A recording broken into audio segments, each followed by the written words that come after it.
criminals to successfully phish your personal information, they would force you to give data from an email to a website. Phishing emails will always tell you to click a link that takes you to a website where your personal information is requested. Legitimate organizations would never request for your information via email. So, this particular criminals who tries to phish your personal information, they will always provide you with the data from an email to a website. So they will always contain the link, and once you click the link, they will take you to the fake website of that fake company trying to be an original one. Because an original company or website will never ask your data or information through email. You will always have to directly go to their website and put in your information. So the ways of prevention are: always learn to differentiate between a fake or a legitimate company website.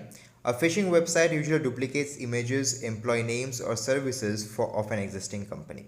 So always try to understand which one belongs to whom. Always, whenever you get an email that looks suspicious, always go to that company's name, search the name of the company on Google, and you will get the original email ID of that company in that Google form or the actual website of that particular company.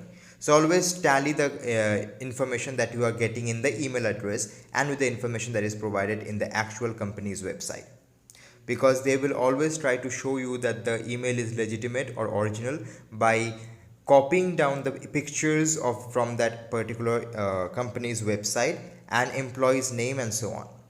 Always check the source of an incoming mail. For example, your bank will never ask for confidential information like password or account details updates through informal mails.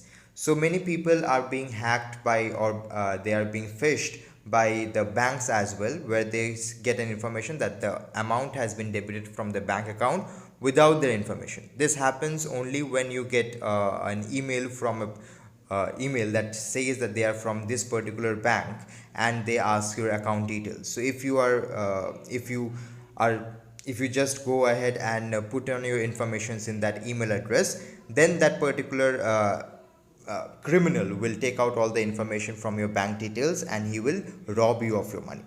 Use good antivirus to enhance your computer security. There are some antiviruses which prevents you from phishing, but antiviruses are not that good for phishing, to protect you from phishing. Keep your system protected with a firewall. So firewall is something that we do not have in our computers in every household. This is something that is mostly used by big companies and governments so that they do not get attacked by this kind of scammers. So that is all for today's video. Thank you and have a nice day.